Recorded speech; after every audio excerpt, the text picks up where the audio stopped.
The Grand Nexus hung in the darkness of space like a jewel made of metal and light. It was the largest station ever built in the known galaxy.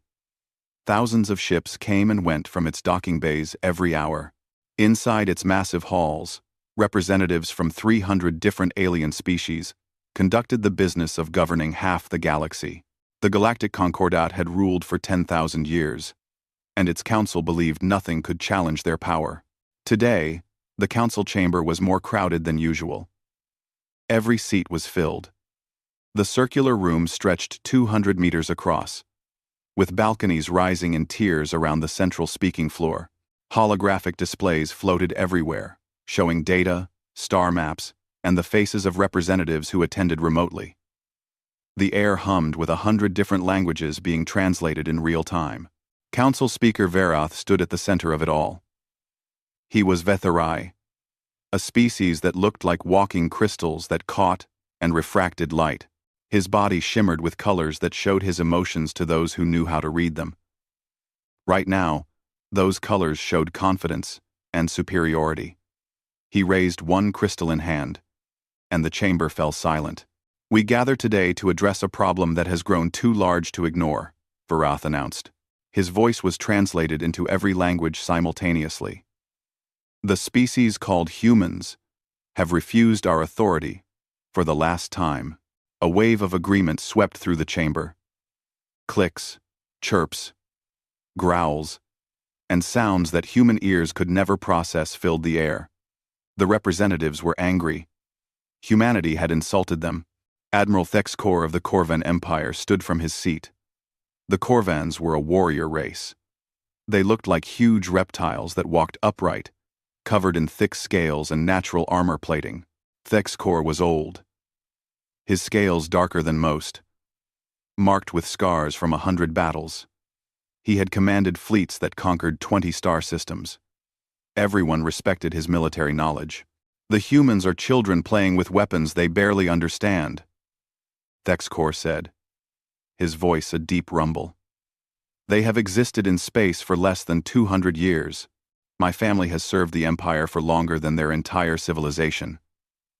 Yet they dare to ignore our territorial boundaries. They dare to refuse tribute. They dare to speak to us as equals." More sounds of agreement echoed through the chamber.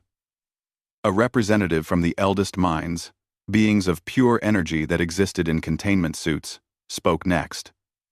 Their voice sounded like wind chimes in a storm. "We have observed humanity carefully," the eldest mind said. "They are aggressive, territorial. They expand without asking permission. They have colonized 47 worlds in their local space, and they show no signs of stopping. If we do not act now, Tom, they will continue to spread like a disease." Ambassador Chen sat in the human delegation box, a small area set aside for minor species. She was a woman in her 60s, with gray hair pulled back in a simple style. She wore the dark blue uniform of Earth's diplomatic corps. Her face showed no emotion as she listened to the aliens discuss her species like they were insects to be stepped on. Next to her sat two younger diplomats, both looking nervous. One of them, a man named James, leaned close to whisper, "Ambassador, should we say something? They are talking about military action." Chen shook her head slightly. "Let them talk. Let them show us exactly what they think of us." On the speaking floor, Verath activated a holographic display. It showed the Sol system, humanity's home. Earth appeared as a small blue dot, surrounded by orbital stations, defense platforms, and industrial facilities. It looked impressive by human standards. To the Galactic Council, it looked primitive. "As you can see, human military capability is limited," Verath explained. "They have approximately 300 warships, most of which are converted cargo vessels with weapons attached. Their largest ship is barely 400 meters long. By comparison, Admiral Thexkor's flagship is over 2 kilometers in length and carries enough firepower to crack a planet's crust." The hologram changed to show human weapons firing. Kinetic rounds, missiles, and primitive energy weapons flashed across the display. To the assembled aliens, it looked like children throwing rocks. They use chemical propulsion for many of their systems, a scientific advisor noted with amusement. They still rely on nuclear fusion for power generation. Their faster-than-light drives are crude and inefficient. By our estimates, they are at least 200 years behind the galactic standard in every category. Laughter rippled through the chamber. Not the friendly kind. The kind that said these beings thought they were so far above humanity that the comparison was insulting. Thexcor stepped forward again. I propose we send a punitive fleet to the Sol system. Not to destroy them completely, that would be wasteful, but to teach them their place. We will destroy their outer colonies. We will cripple their industrial capacity. We will force them to bow before the Council and accept proper governance. How many ships do you recommend? Vareth asked. 300 warships should be sufficient, Thexcor said. More than enough to overwhelm their defenses. We will broadcast surrender demands. If they comply, we will install a council governor and monitoring stations. If they resist, we will bombard their military installations until they have no choice but to surrender. A vote was called. The holographic displays showed the tally as it came in. Green lights for yes. Red lights for no. The chamber filled with green. 300 civilizations voted to authorize military action against humanity. Only 7 abstained. None voted no. Ambassador Chen finally stood. Her 2 junior diplomats looked at her with wide eyes. Speaking now, after the vote, seemed pointless. But Chen walked calmly to the speaking floor. Vareth looked annoyed but allowed her to approach. The Council recognizes Ambassador Chen of Earth, Vareth announced with barely concealed contempt. Chen looked around the chamber slowly. She made eye contact with as many representatives as she could. When she spoke, her voice was calm and clear. For 5 years, I have stood in this chamber and asked for fair treatment. I have requested open trade negotiations. I have sought mutual defense agreements. I have offered to share our culture, our art, our music. Every time, you have dismissed us. You have called us primitive. You have laughed at our achievements. You have treated us like we are nothing. She paused, letting her words settle in the chamber. Today, you voted to attack our homes, to kill our people, to enslave our civilization under your rule. You believe this will be easy. You believe we cannot stop you. Vareth's colors shifted to show impatience. Is there a point to this speech, Ambassador? The vote is complete. The fleet will launch within the day. John St. Chen smiled. It was not a happy smile. It was the smile of someone who knew a secret that others did not. I am giving you one final warning, she said. You have no idea what you are waking up. You have no idea who we really are. You look at our ships and see primitive weapons. You look at our worlds and see weak defenses. You are making the greatest mistake in your civilization's history. The chamber erupted in laughter. Not polite chuckles. Full, mocking laughter. Some representatives actually stood to laugh more loudly. They could not believe the audacity of this human woman, representing a species barely out of its own solar system, threatening the Galactic Council. Thexcor's laugh was the loudest. His deep voice boomed across the chamber. Your threats are amusing, human. When my fleet reaches Earth, I will remember your words. Perhaps I will keep you alive just so you can witness your species learning humility. Chen's smile never wavered. I won't need to witness anything, Admiral. You will be the one learning. And you will remember this moment. You will remember that you were warned. Amen. She turned and walked back to her delegation box. James leaned close again. Ambassador, what do we do now?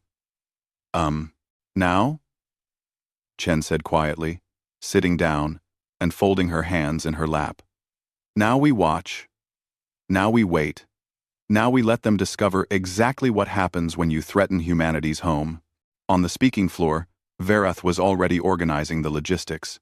The 300 ships would gather at Staging Point Gamma, a neutral system 2 weeks' travel from Sol.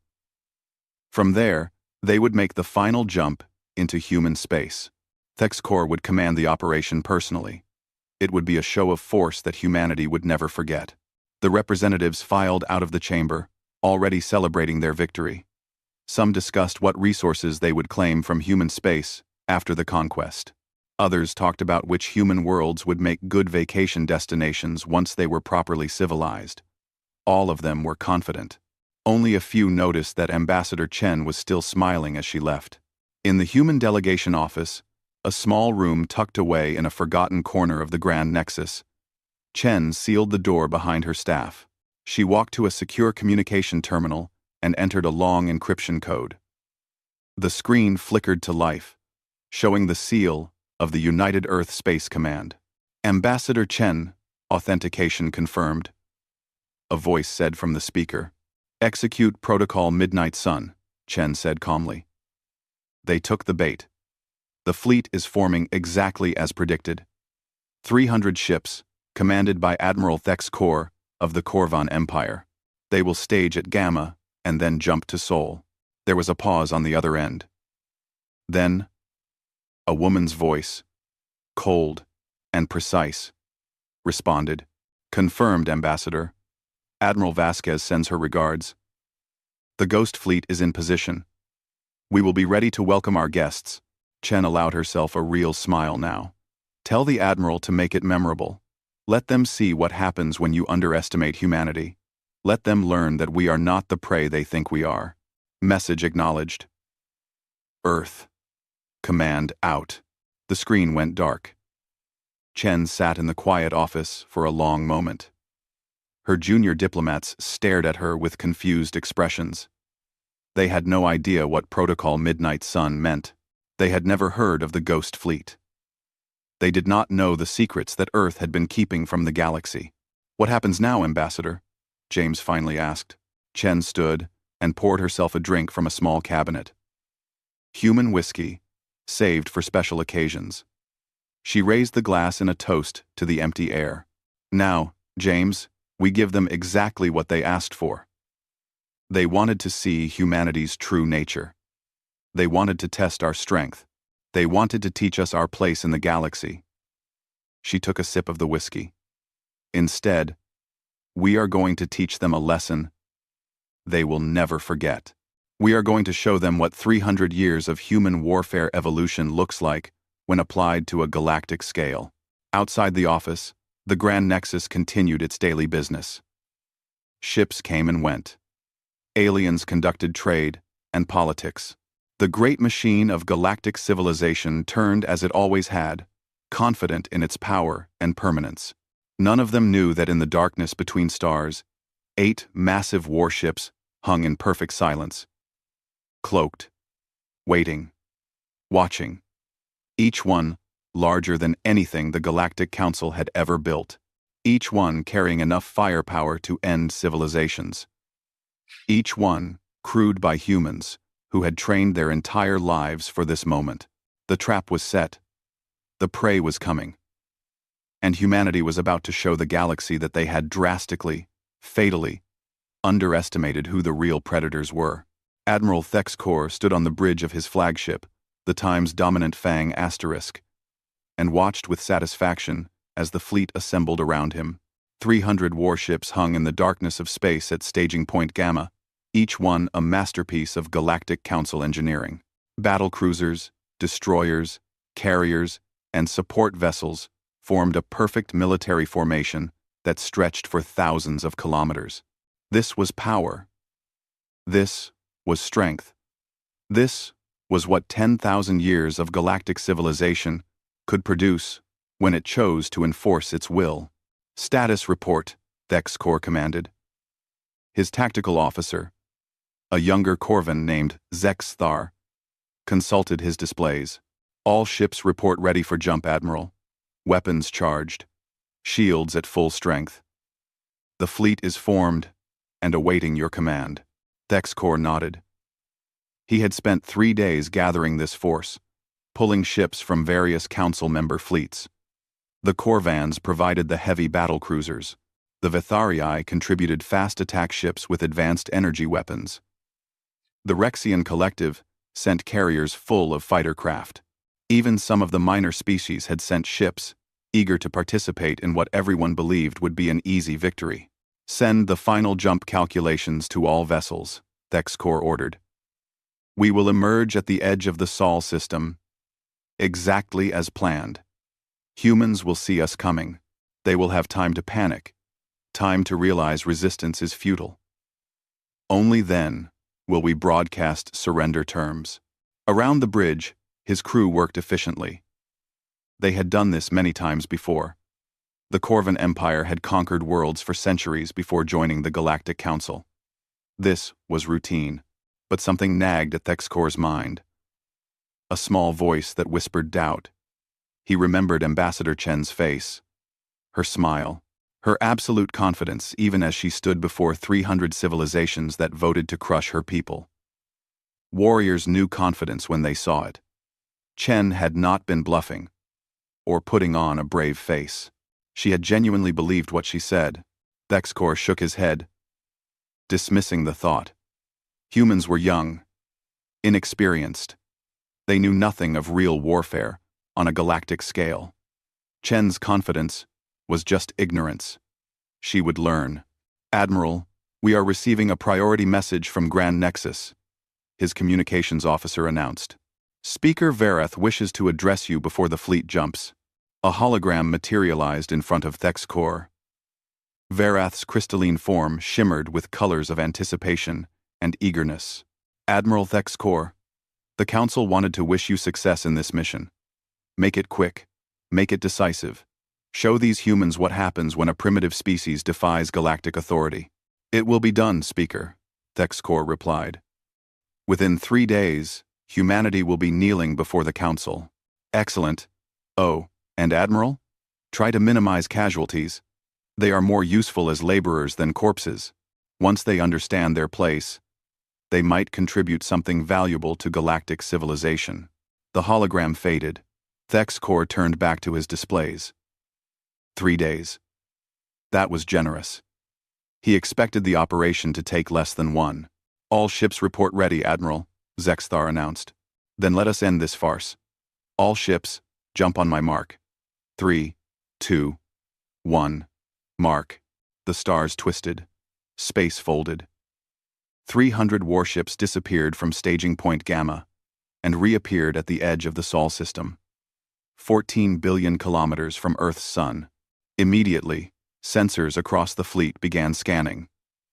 Thexcor watched the data populate his tactical display. There was Sol, the human's yellow star. There were the planets, small dots on the screen. Jupiter, Saturn, the gas giants, Mars, Earth's red neighbor. And there, the third planet from the sun, was Earth itself. Contacts, the sensor officer called out. Multiple defense platforms detected. Orbital installations around the outer planets. They are old designs, mostly automated. Any sign of their fleet? Thexcor asked. Negative, Admiral. We are detecting power signatures from various stations, but no large ship formations. Scanning deeper into the system now. This puzzled Thexcor. When an enemy fleet appeared at your doorstep, you responded with every available warship. You formed defensive positions. You prepared to fight. The humans were doing none of this. Perhaps they fled deeper into the system, Zexthar suggested, cowering behind their planet. Or perhaps they are surrendering without a fight, another officer offered. They see our numbers, and no resistance is impossible. Thexcor was not convinced. Something felt wrong, but he pushed the feeling aside and gave the next order. All ships, advance into the system. Combat speed. Target and destroy those defense platforms as we pass. Let humanity watch their defenses fall one by one. The fleet moved forward like a metal tide. The human defense platforms opened fire as the Council ships came into range. Missiles streaked through space. Kinetic rounds flashed, but the platforms were old, automated, predictable. The Council fleet's point defense systems swatted the attacks aside like insects. Energy beams lanced out from the Council ships. And one by one, the human platforms exploded in brilliant flashes of light. "Platforms destroyed, Admiral," the weapons officer reported. "No casualties to our fleet. Minimal shield impacts." The fleet continued deeper into the system. They passed Neptune's orbit, then Uranus, then Saturn. Still no sign of the human fleet.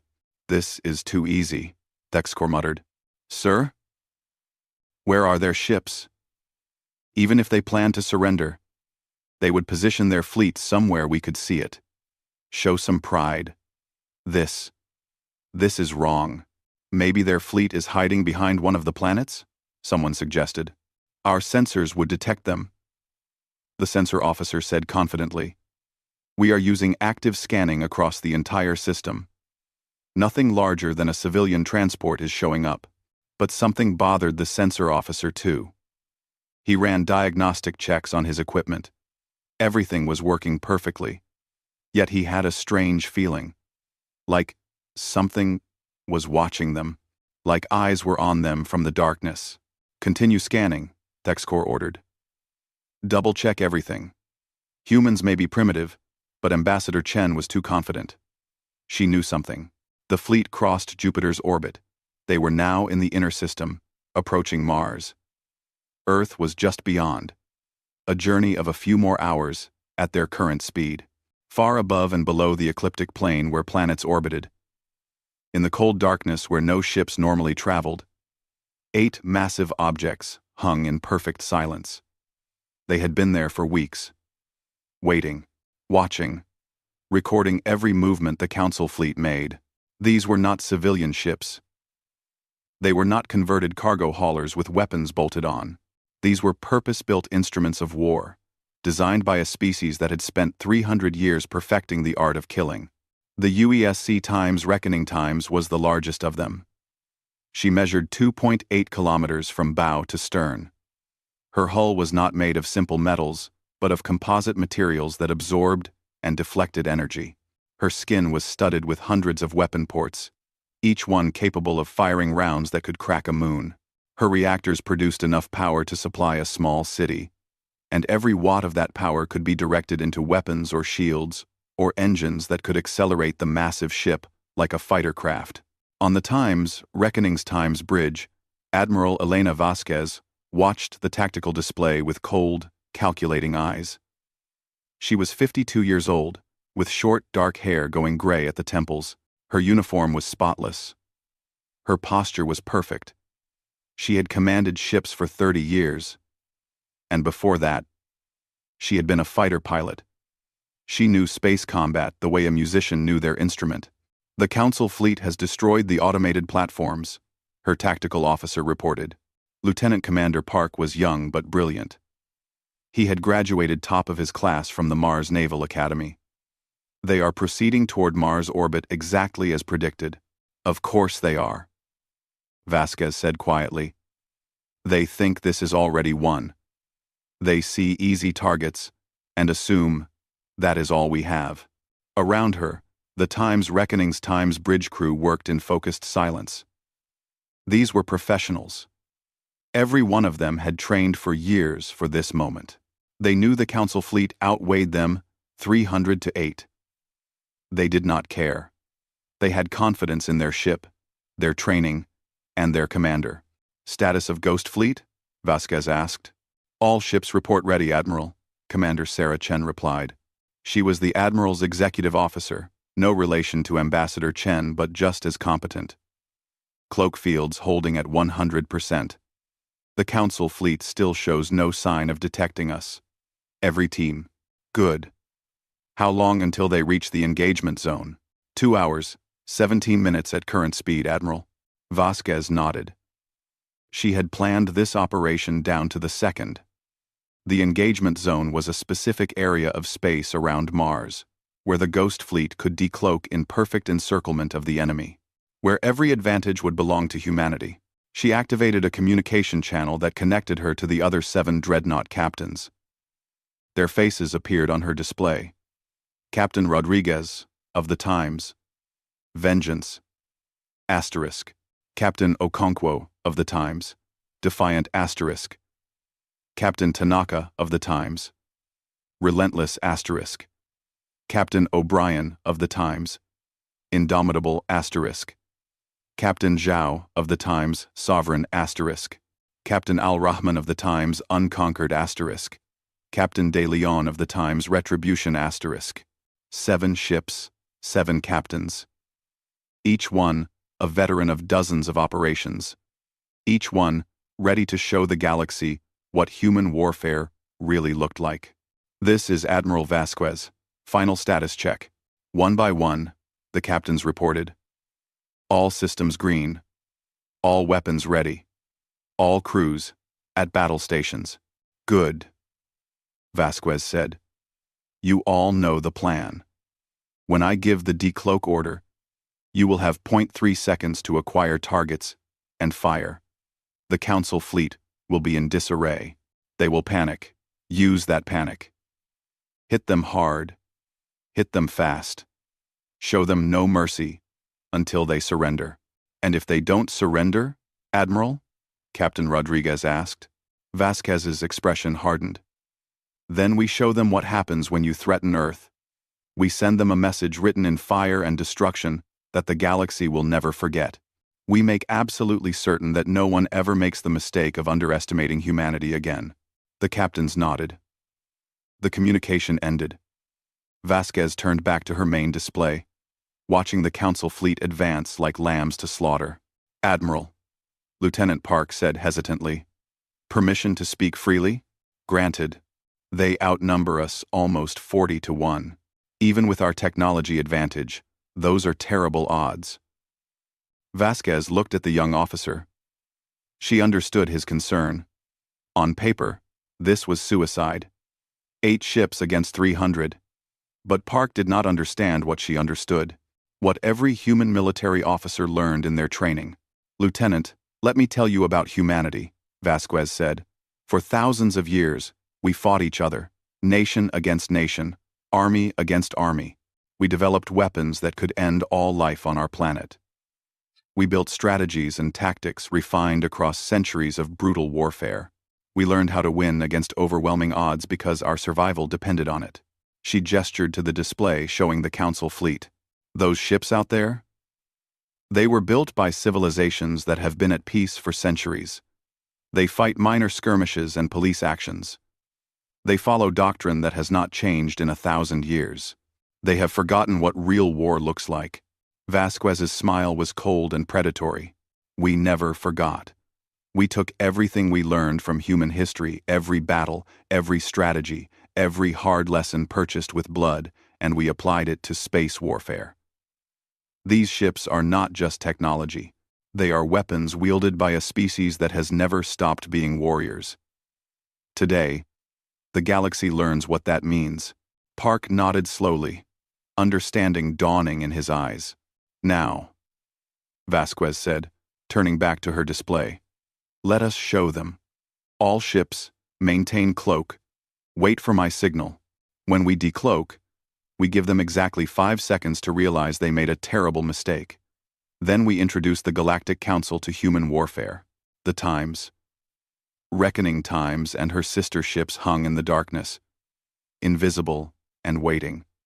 Their reactors hummed with barely restrained power. Their weapons were charged and ready. Their crews were focused and determined. The Council fleet continued forward, unaware that they were not hunters approaching prey. They were prey being herded into a trap by apex predators they never saw coming. Admiral Thexkor stood with his hands clasped behind his back, watching Mars grow larger on the main view screen. The red planet hung in space like a giant rust-colored sphere. He could see human colonies dotted across its surface, domed cities where thousands of humans lived. Soon those cities would receive council governors.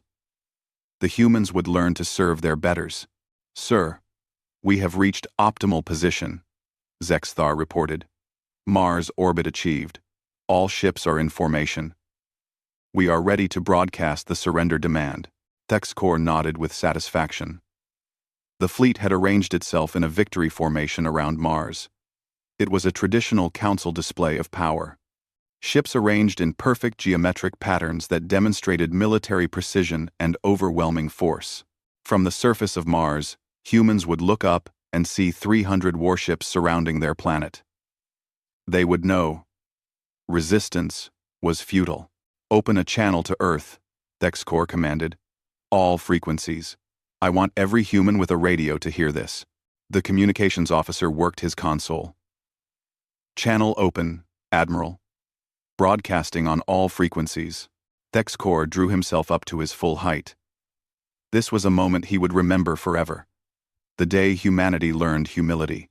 People of Earth, this is Admiral Thexcor of the Corvan Empire, commanding the Galactic Council fleet. Your civilization has defied Council authority for the last time. Your refusal to accept galactic law ends today. You are surrounded. You are outmatched. You are defeated. He paused, letting his words sink in across 13 planets and hundreds of orbital stations. I am authorized to offer terms of surrender. Power down your military installations. Recall your ships to Earth orbit and disarm them. Prepare to receive council governors who will guide your species toward proper civilization. If you comply immediately, casualties will be minimal. If you resist, every alarm on the Time's dominant Fang Times screamed at once. Thexcor's head snapped to his sensor display.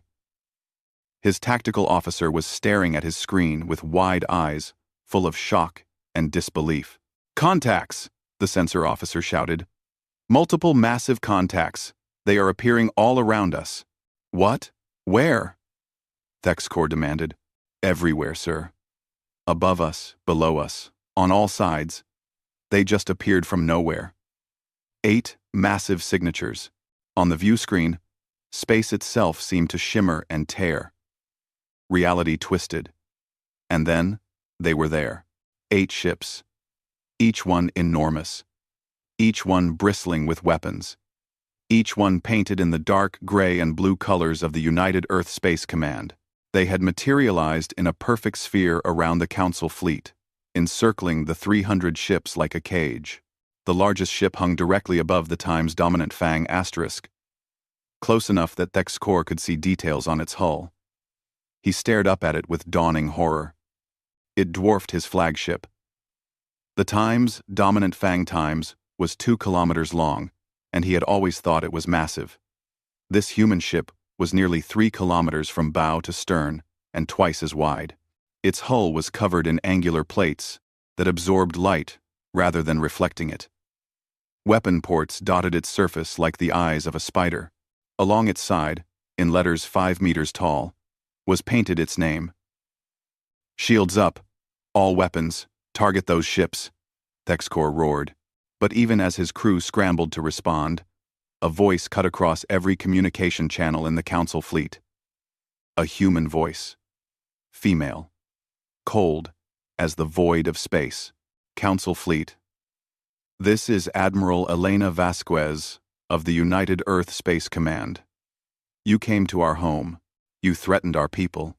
You believed we were weak. Thexcor watched his tactical display light up with targeting solutions. His ships were trying to lock weapons onto the human dreadnoughts. But the human ships were moving. Despite their enormous size, they maneuvered like fighters. They shifted position with impossible agility, placing themselves in overlapping fields of fire that covered every angle of approach. You made assumptions based on what you could see, Vasquez continued. You looked at our civilian fleet and thought that was all we had. You underestimated us. That was your first mistake. Coming here was your second. Open fire, Thexcor commanded. All ships, fire at will.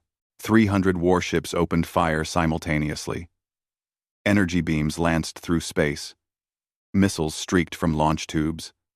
Plasma bolts flashed across the darkness. The amount of firepower directed at the 8 human ships would have been enough to glass a planet. The human shields lit up like small suns as the barrage struck them. Colors rippled across invisible barriers as energy was absorbed and dispersed. For a moment, Thexkor felt hope. No shields could withstand that much firepower. Then the light faded. The human shields held. All 8 ships were undamaged. "Impossible," Zexthar whispered. "Your weapons are impressive," Vasquez's voice said. There was almost amusement in her tone. "By your standards. Allow me to show you what human weapons look like." The Times Reckoning Times fired. Railguns mounted along its spine unleashed a barrage of solid projectiles, accelerated to a significant fraction of light speed. These were not the slow kinetic rounds the Council had seen from human defense platforms. These were penetrator rounds made of tungsten and depleted uranium, each one massing several tons, moving so fast they turned space hot around them. They struck a Vitharii attack cruiser that had positioned itself in front of the Times Reckoning asterisk. The cruiser's shields flared and collapsed in milliseconds. The rounds punched through the hull like it was paper. They went in one side and out the other, leaving glowing holes 5 meters wide. Secondary explosions rippled along the cruiser's length. Its power core went critical. The ship exploded in a flash of light that briefly rivaled Mars itself. Then all 8 human dreadnoughts opened fire. The Ghost Fleet had been designed for one purpose: to win battles against numerically superior forces through overwhelming firepower and technological superiority. Every lesson humanity had learned from centuries of warfare had been poured into these ships. The Times Vengeance Times fired its plasma lance weapons. Streams of superheated matter, contained in magnetic bottles and accelerated to incredible velocities, reached out and touched 3 Council destroyers. Their shields lasted less than a second. The plasma burned through hulls, vaporizing armor, melting bulkheads, cooking everything inside. The Times, Defiant Times, launched quantum torpedoes. These were weapons that used principles of quantum mechanics that the Council did not fully understand. When they struck, they did not just explode. They caused localized disruptions in the strong nuclear force that held matter together. A Rexian carrier took a direct hit. Half the ship simply ceased to exist at the atomic level, converting to energy in a blast that consumed the other half. The Times, Relentless Times, brought its heavy ion cannons to bear. Streams of charged particles, invisible to the naked eye, reached across space at near light speed. They did not care about shields or armor. They penetrated everything and induced catastrophic electrical failures in ship systems. 4 Council vessels went dark as every electrical system aboard them fried simultaneously. The battle that the Galactic Council expected to be a simple police action had turned into a slaughter. "Evasive maneuvers," Thexkor shouted. "Scatter the fleet! Don't cluster together!" But scattering was exactly what the humans wanted. The Ghost Fleet had positioned themselves to create overlapping kill zones. No matter where the Council ships fled, they entered the firing arc of at least 2 human dreadnoughts. The Times Unconquered Times demonstrated why it had earned that name. It took fire from 20 Council ships simultaneously. Its shields flickered, but held. Then, it returned fire with weapons called mass drivers. These launched projectiles not much larger than a human fist, but they launched them by the thousands, creating clouds of hypersonic shrapnel that shredded anything in their path. 6 ships that had been firing on the Times Unconquered Times were torn apart in seconds. Thexkor watched his tactical display with horror.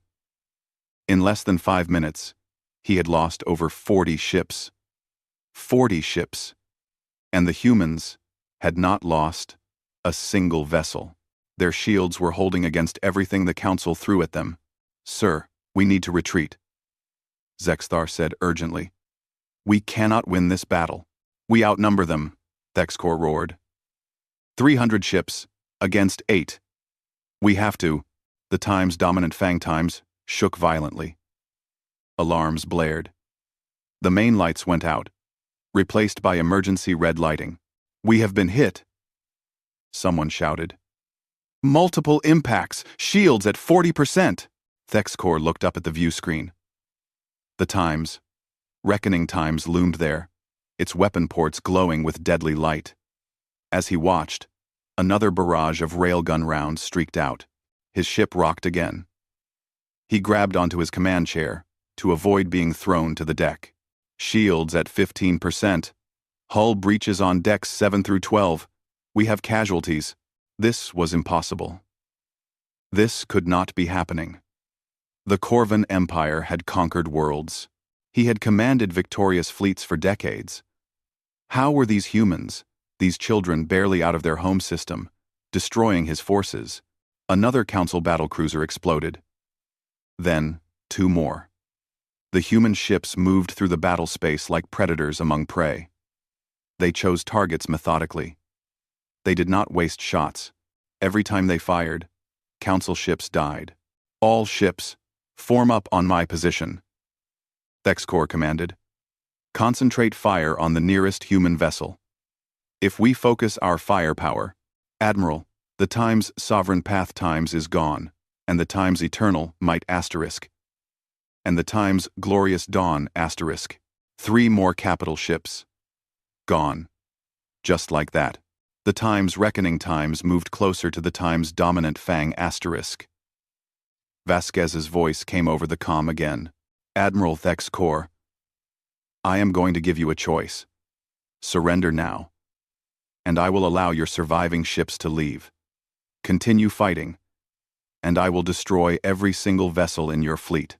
You have 10 seconds to decide. Thexcor's claws dug into his command chair. Surrender? To humans? The shame would be unbearable. He would rather die. But he looked at his tactical display. 74 ships destroyed. 74 ships in less than 15 minutes. His fleet was not fighting a battle. It was being systematically exterminated. He thought of his crew. Thousands of Corvans aboard this ship alone. Tens of thousands across the fleet. They were warriors, yes. But this was not a fair fight. This was execution. Admiral, we have incoming, the sensor officer screamed. The times, reckoning times, is firing again. The main railgun rounds struck the times, dominant fang times, directly in the engine section. The shields, already weakened, collapsed entirely. The rounds punched through the hull and into the main reactor containment. Alarms wailed as the reactor began an emergency shutdown to prevent a core breach. We have lost primary power.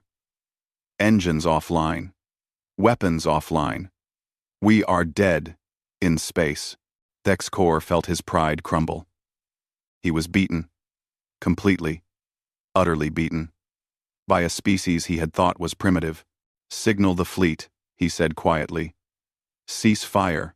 We surrender. Zexthar stared at him. Sir? Do it, Thexcor roared. Signal our surrender before she kills everyone.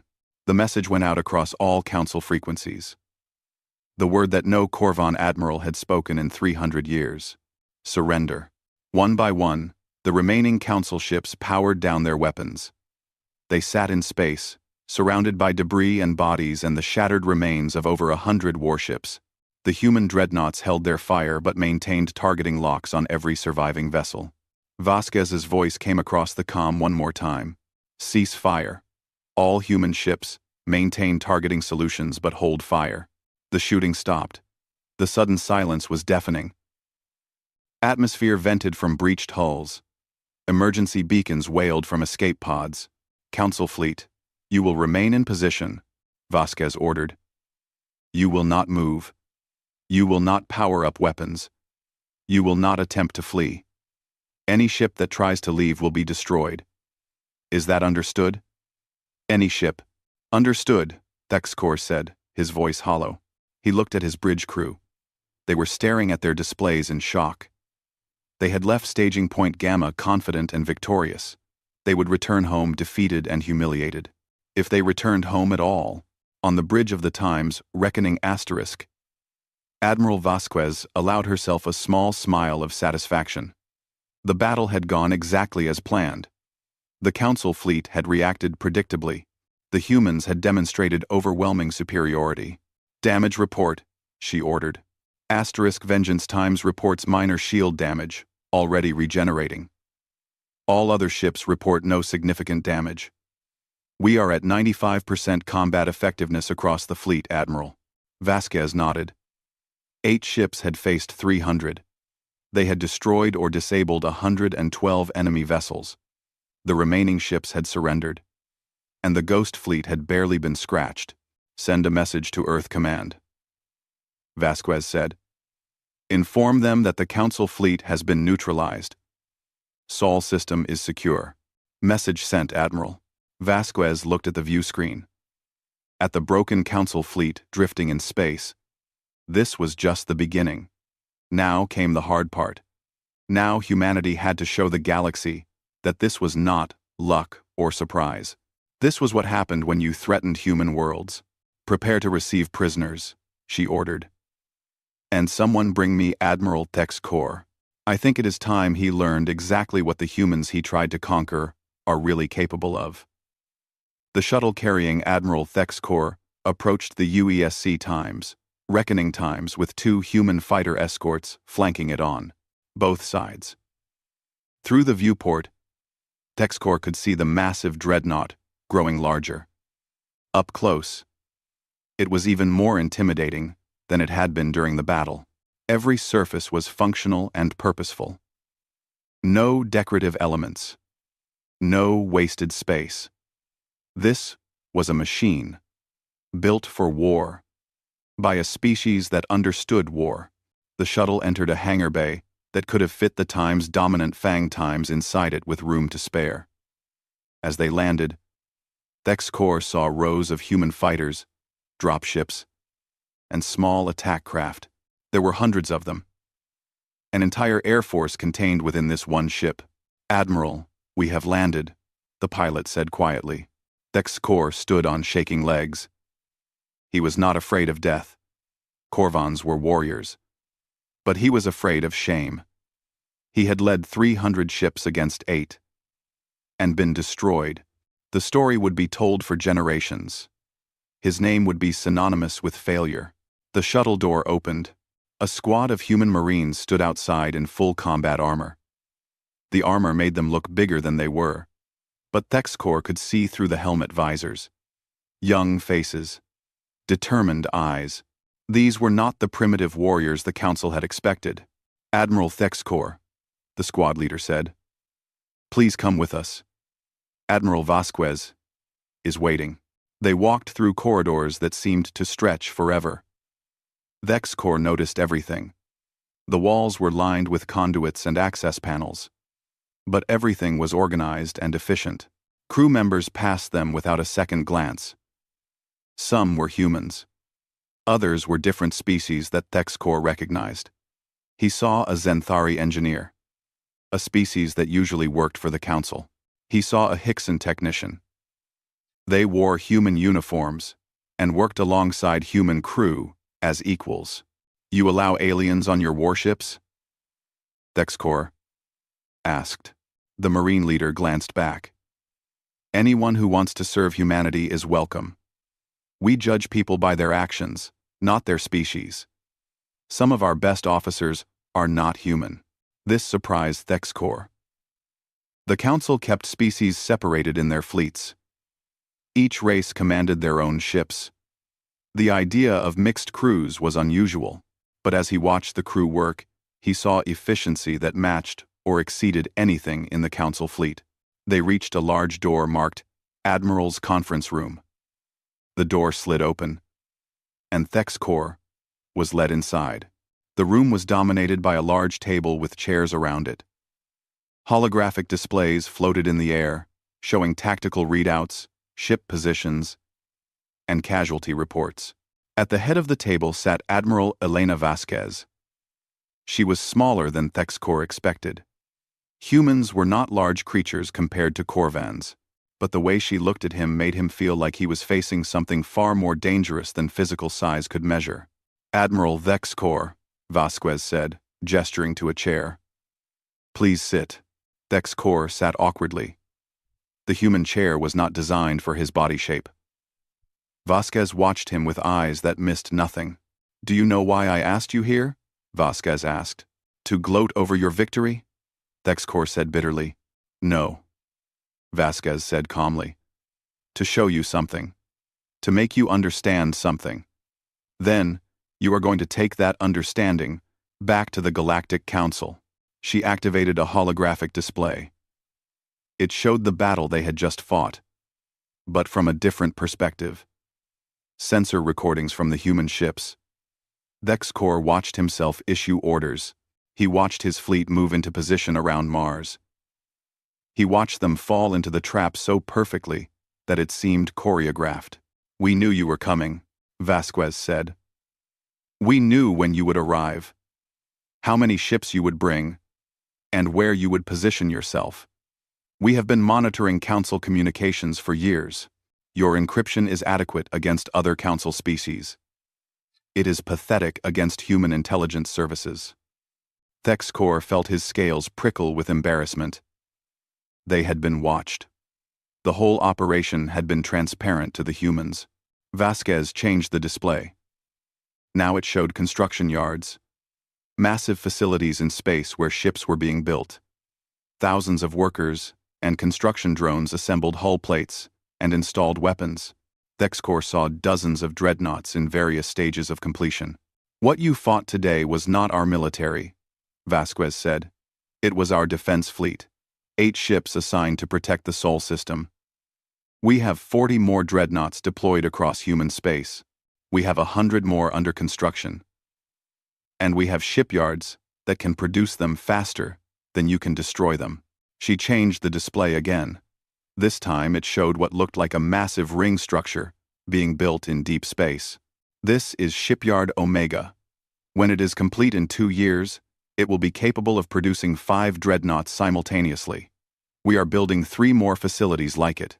Thexkor stared at the images. This was impossible. The Council had intelligence reports on human military capability. Nothing had suggested this level of production or technology. "How?" he asked. "How did you hide all of this?" Vasquez smiled coldly. "Because we wanted to. Because while your Council was busy being arrogant, we were busy preparing. We knew the galaxy would not accept us as equals. So we decided not to ask for acceptance. We decided to take it." She stood and walked to a large viewport that looked out into space. The debris field from the battle was still visible. A graveyard of Council ships. "You want to know what humans are, Admiral? We are survivors. For millions of years, we evolved on a planet that tried to kill us. Predators hunted us. Diseases infected us. We fought each other in wars that killed millions.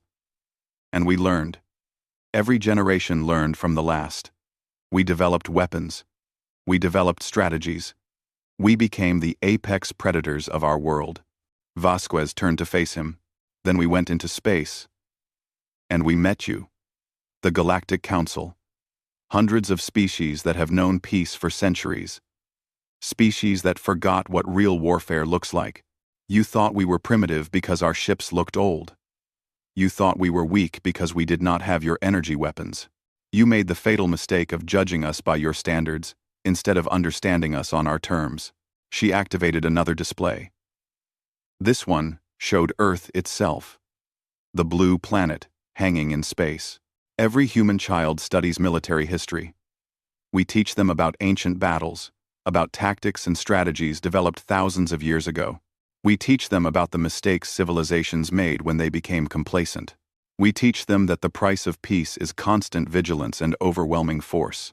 The display changed to show human military academies. Young officers training in simulators. Ground forces practicing combat. Pilots flying fighters through complicated maneuvers. While your species was at peace, we were training. While your fleets were doing police actions against pirates, we were developing weapons designed to fight wars against peer competitors. We took everything we learned from human history and applied it to space warfare. The result is what you saw today." Thexkor felt something cold settle in his gut. He was beginning to understand. The humans were not lucky. They were not surprisingly advanced. They were a warrior species that had been preparing for this exact scenario for centuries. "You cannot defeat the entire galaxy," Thexkor said, but his voice lacked conviction. Vasquez laughed. It was not a pleasant sound. The entire galaxy will not unite against us. The Council is not a unified entity. It is hundreds of species with competing interests, held together by tradition and fear of change. Half of them hate each other. The only thing keeping them together is the belief that the current system works. She walked back to the table and placed both hands on it, leaning forward to stare directly into Thexcor's eyes. We are going to break that belief. You are going to help us.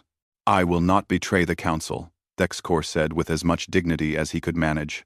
You already have, Vasquez said. By losing. By coming here, with 300 ships, and limping home with fewer than 200. By demonstrating to every species in the galaxy that the Council is not invincible. That humans can defeat you. She straightened and crossed her arms. Here is what is going to happen. You are going to return to the Council. You are going to tell them exactly what happened here. You are going to show them recordings of this battle. You are going to explain in detail how 8 human ships destroyed over 100 Council vessels. And then, you are going to deliver our message. What message? Thexcor asked. Vasquez activated one final holographic display. It showed a star map with hundreds of systems marked in human blue. Humanity claims sovereignty over these systems. Any Council vessel that enters them without permission will be destroyed. Any Council facility within 50 light-years of human space will be dismantled. Any species that wishes to trade with us will do so on equal terms, not as our masters. The map expanded, showing more systems. These systems contain minor species currently under Council control. We are offering them protection under the Terran Accord. If they choose to accept, they will become our allies and partners. Any Council attack on them will be considered an attack on humanity. Thexcor looked at the map with growing horror.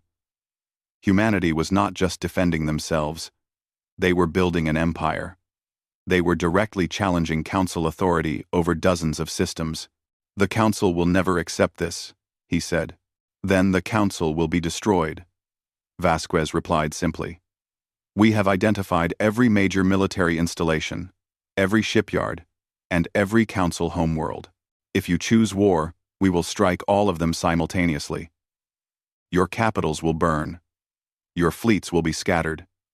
Your civilization will collapse. She leaned close again. Or you can choose peace. You can accept humanity as an equal power. You can negotiate treaties that respect our sovereignty. You can adapt to the new reality that the galaxy has a new apex predator. Thexcor felt his world crumbling. Everything he had believed about the Galactic Order was wrong. The Council was not supreme. Humanity was not weak. The future was not what he had imagined. Why are you telling me all this? He asked quietly. Why show me your strength? Because we don't want to fight the entire galaxy, Vasquez said, and for the first time, her voice softened slightly. We would win. But the cost would be high for everyone. Billions would die. Civilizations would fall. We are offering a better path. Cooperation instead of domination. Trade instead of tribute. Mutual respect instead of forced submission. She walked to the door, and it slid open. You have 3 days to repair your ships and treat your wounded. Then you will leave Sol System and return to the Council. You will tell them everything you have seen here. You will deliver our terms, and you will make them understand that the age of Council supremacy is over. Thexcor stood slowly. His legs felt weak. His mind was reeling with everything he had learned. And if the Council refuses? He asked. Vasquez's expression turned cold again. Hard. Dangerous. Then we will show them that the 8 ships you fought today were just the warning. The real human war fleet numbers over 2,000 vessels. And Admiral, we don't lose. 2 Marines appeared to escort Thexcor back to his shuttle. As he walked through the corridors of the Times, reckoning Asterisk, he saw more of the human crew. Engineers maintaining weapons systems. Doctors treating wounded from his own fleet. Soldiers training in a gymnasium. Every face showed determination and confidence. These were not the primitive species the Council had thought they were. These were warriors who had never stopped being warriors. A civilization that had prepared for this moment across centuries. Back in his shuttle, flying back to the Time's dominant Fang asterisk, Thexkor stared out the viewport at the human dreadnoughts. They hung in space like patient predators, waiting, watching, ready. He thought about Ambassador Chen's warning. "You have no idea what you are waking up." She had been right. They had awakened something the galaxy was not prepared for. They had underestimated humanity. And now everyone would pay the price for that mistake. As his shuttle approached the Time's dominant Fang asterisk, Thexkor made a decision. He would deliver Vasquez's message. He would tell the Council everything. He would show them the recordings. And he would recommend they accept human terms. Because the alternative was extinction. And for the first time in his long military career, Admiral Thexkor of the Corvan Empire was truly afraid. 6 months had passed since the Battle of Mars. 6 months that changed the galaxy forever. The Grand Nexus was in chaos. The council chamber that had once been a symbol of unified galactic authority now looked more like a war room, where frightened species argued about survival. The holographic displays no longer showed tribute schedules and trade routes. They showed military deployments, defensive positions, and worst-case scenarios. Council Speaker Vareth stood at the center of the chamber, his crystalline body flickering with colors that showed stress and fear. Around him, representatives shouted over each other. Some demanded war. Some begged for peace. Some had already withdrawn their species from council authority entirely. "Order!" Vareth called out, his voice amplified across the chamber. "We must have order." The shouting slowly died down. Vareth looked around at faces from 300 species. Fear showed on all of them, in different ways. The Vethari's colors were muted and dark. The Corvans stood with tense postures. Even the ancient eldest minds seemed disturbed, their energy patterns fluctuating irregularly. "We have all seen the recordings," Vareth said. "We have all heard Admiral Thexkor's report. We know what happened at Sol. The question now is, what do we do about it?" Grand Admiral Kexthor of the Corvan Empire stood. He was the supreme military commander of all council forces, and his reputation had been built over a century of successful campaigns. But today, he looked old and tired.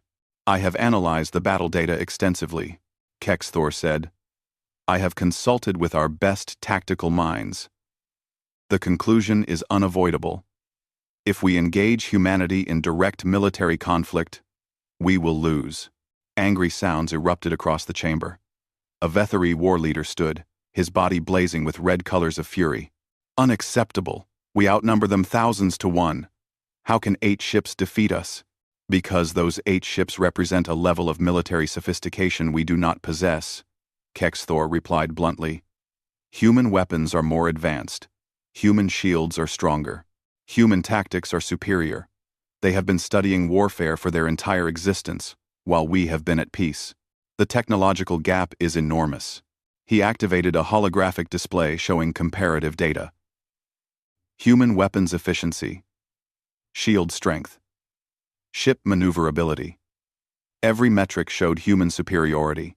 But more importantly, Kexthor continued, they have been preparing for this exact scenario. They built their military in secret. They developed weapons specifically designed to counter our strengths. They trained for decades to fight us. While we thought they were primitive, they were becoming the most dangerous military force in the galaxy. "Then we gather every ship from every member species," another representative suggested. "We assemble a fleet of 10,000 vessels. They cannot stand against that. Minus. Alam, less minus. Less minus." Kexthor shook his head. "According to intelligence we have gathered, humanity currently operates 47 dreadnoughts of the same class that attacked Admiral Thexkor. They have over 2,000 smaller capital ships. They have defense networks around every human world that would shred any attacking fleet. And they are building more ships faster than we can mobilize." He paused, letting that sink in. But the real problem is not their current fleet. The real problem is their production capacity. Human shipyards can produce warships at a rate that exceeds our entire military-industrial complex. If we went to war today, even if we won the first battle, they would replace their losses faster than we could. It would be a war of attrition that we would eventually lose. Silence fell over the chamber. This was not what they wanted to hear. But the data was undeniable. Then what do you propose? Varath asked quietly. We accept their terms, Kexthor said. We recognize human sovereignty over their claimed systems. We establish formal diplomatic relations. We negotiate trade agreements as equals, and we pray they are satisfied with that. Never, the Vathari war leader shouted.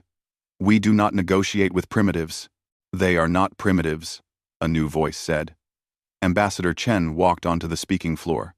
She had been given full diplomatic status after the battle, no longer relegated to the minor species box. They are the most advanced military civilization in the galaxy, and you made them that way. She looked around the chamber. You forced humanity to become what they are. You refused to treat us as equals. You demanded submission. You threatened our worlds. You gave us no choice but to prepare for war. And now you are shocked that we prepared well. You deceived us, Varath said accusingly. You hid your true capabilities. You never asked? Chen replied simply. You assumed. You made judgments based on what you wanted to believe, rather than what was true. That is not deception. That is your own arrogance blinding you. She activated her own holographic display. It showed a map of the galaxy with human space highlighted in blue. Surrounding it were dozens of systems marked in green. These are the minor species that have requested protection under the Terran Accord, Chen explained. Species that were tired of paying tribute to the Council. Species that wanted to develop their own civilizations without interference. In the 6 months since Mars, 43 species have joined the Accord. More request membership every week. The numbers were staggering. Nearly a sixth of all known spacefaring species had abandoned the Council for humanity's protection. You are stealing our subjects, a Council representative accused. We are offering them a choice, Chen corrected. Something the Council never did. Join us voluntarily as equals, or remain independent. We do not force anyone to submit. That is the difference between the Terran Accord and the Galactic Council. She changed the display to show human diplomatic outreach. Trade agreements, technology sharing, cultural exchanges, all conducted between equals. Humanity does not want to rule the galaxy, Chen said. We want to be part of it. As peers, as partners, we offer protection to those who need it. We offer trade to those who want it. We offer friendship to those who seek it. What we will not accept is domination. Varath's colors shifted through complex patterns. Chen could not read all of them, but she recognized conflict and indecision. The Council cannot simply abandon its authority, Varath said. 10,000 years of tradition cannot be cast aside. Then adapt your traditions, Chen replied. The galaxy has changed. Humanity has changed it. You can either change with it or be left behind. The debate continued for hours. Representatives argued. Some called for war despite the evidence that it would fail. Some called for isolation, withdrawing from contact with humanity entirely. Some, slowly, began to accept that the old order was dead, while the Council argued. Events in the galaxy moved forward without them. The Corvan Empire, humiliated by their defeat, attempted a revenge attack on a human colony world called Nova Terra. They sent 25 warships, including 3 of their most modern battlecruisers. It was meant to be a surgical strike. Hit the colony, destroy infrastructure, and retreat before human forces could respond. They did not know that the UESC times Defiant Times was conducting patrol operations in a nearby system. Captain Okonkwo received the distress call from Nova Terra and immediately altered course. Her dreadnought crossed 3 light-years in less than an hour and arrived in the Nova Terra system just as the Corvan fleet began its bombardment. What followed was not a battle. It was a demonstration. The Times, Defiant Times, engaged all 25 Corvin ships simultaneously. Her weapons systems tracked and targeted every enemy vessel with precision that seemed impossible. She maneuvered through their formations like a dancer, always staying in positions where the Corvin ships blocked each other's firing solutions while she had clear shots at all of them. The engagement lasted 11 minutes. When it ended, all 25 Corvin ships were destroyed or disabled. The Times, Defiant Times, had sustained minor shield damage that regenerated within minutes. Nova Terra's population watched from the surface as a single human ship saved them from an entire fleet. The recording spread across the galaxy faster than light. Every species saw it. Every military analyst studied it. The message was clear. Even alone, human dreadnoughts were nearly invincible against conventional Council forces. The Corvin Empire formally withdrew from the Galactic Council 3 days later. They signed a non-aggression pact with humanity and requested to join the Terran Accord.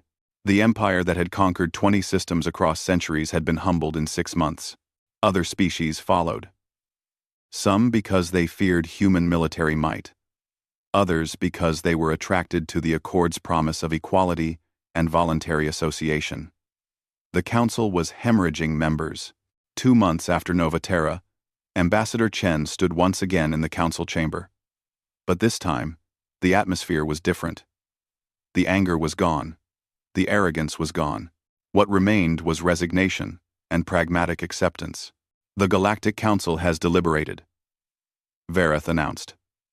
His colors were muted and subdued. We have reached a decision regarding humanity's status. Chen stood calmly, showing no emotion. But inside, her heart raced. This was the moment that determined humanity's future in the galaxy. The Council formally recognizes the United Earth Space Command as a sovereign military power, Vareth continued. We recognize human territorial claims over the systems outlined in their proposal. We agree to establish formal diplomatic relations and negotiate trade agreements on equal terms. He paused, and his colors shifted to something that might have been shame. Furthermore, the Council acknowledges that our previous attempts to subjugate humanity were in error.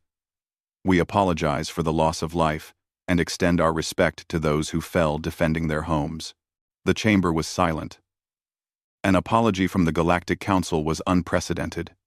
In 10,000 years, they had never acknowledged a mistake. Finally, Vareth said, the Council invites humanity to take a seat among us as a permanent member with full voting rights. No tribute will be required. No submission will be demanded. You will join us as equals. Chen allowed herself a small smile. This was more than humanity had dared to hope for 6 months ago. On behalf of Earth and all humanity, I accept the Council's invitation. We look forward to a future of cooperation and mutual respect. She walked to the speaking floor and took her place at the Council table. Not in a minor species box. Not as a petitioner. As an equal. 1 month later, Council Speaker Varath traveled to Earth to personally sign the Treaty of Geneva. It was a symbolic gesture, the most powerful representative of galactic civilization coming to humanity's homeworld to formalize their new relationship. The ceremony took place in the same room where humans had signed treaties ending their own wars centuries ago. Varath found that appropriate. Humanity had brought their talent for warfare to the stars, but they also understood peace. Admiral Elena Vasquez stood beside Ambassador Chen during the ceremony. She wore her full dress uniform, medals covering her chest. Varath noticed that Vasquez never smiled. She watched everything with calculating eyes, even during this moment of celebration. You do not trust us, Varath observed quietly as the diplomatic staff prepared documents for signing. Trust is earned, Vasquez replied. Right now, we have mutual respect born from fear. You fear our weapons. We respect your civilization's age and knowledge. That is a foundation. Trust will take time. And if we betray that respect? Varath asked. Vasquez's expression hardened. Then you will discover that the ghost fleet you fought was our defensive force. Our offensive fleets are much, much larger. Vareth's colors rippled with something that might have been dark amusement. You, humans, are fascinating. You speak of peace, while reminding us you can destroy us. Is this how all human diplomacy works? Yes, Chen interjected. We learned a long time ago that peace only works when backed by strength. We want to be your friends, Speaker Vareth, but we will never again be anyone's subjects. The treaty was signed. Humanity officially became the newest permanent member of the Galactic Council. But everyone knew the truth. The Council was no longer the supreme authority it once was. Humanity had shattered that illusion. In the months that followed, the Terran Accord grew stronger. Dozens of species joined. New trade routes opened. Technology was shared. Culture was exchanged. The galaxy that had been static for millennia began to change and grow. But humanity never stopped building ships. 3 years after the Battle of Mars, the UESC fleet numbered over 3,000 dreadnoughts and 15,000 smaller vessels. Shipyard Omega was complete and producing 5 capital ships every month. 3 more facilities like it were under construction. Admiral Vasquez stood on the bridge of the Times Reckoning asterisk, watching new ships roll out of construction docks. Her hair was fully gray now. 3 years of constant vigilance had aged her, but her eyes were still sharp, and her mind was still tactical. Admiral, we are receiving diplomatic reports from the frontier, Commander Chen reported. She had been promoted and now served as the Times Reckoning's Times executive officer permanently. The hegemony of far stars is making aggressive moves toward Accord member systems. The hegemony? Vasquez considered this. They were a powerful faction that existed beyond Council space. They had watched humanity's rise with suspicion. Are they threatening military action? Not yet. But their rhetoric is becoming hostile. They see the Accord as a threat to their sphere of influence. Vasquez nodded slowly. This was inevitable. Humanity had disrupted the galactic order. Not everyone would accept that peacefully. Prepare deployment orders for the Second Fleet, Vasquez commanded. 20 dreadnoughts, plus support vessels. Send them to the frontier. Make sure the hegemony can see them. 1. A show of force, Admiral? A reminder, Vasquez corrected. A reminder that the galaxy has changed. That humanity protects its allies. And that anyone who threatens us will face the same fate as the Council fleet at Mars. She turned to look out the viewport at the growing human armada. We are not conquerors, Vasquez said quietly. We are not seeking an empire. But we are also not weak. We are not prey.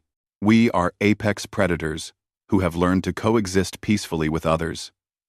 As long as others respect that, there will be peace. And if they don't? Chen asked. Vasquez's smile was cold and dangerous. The smile of a predator that knew it was the most dangerous thing in the galaxy.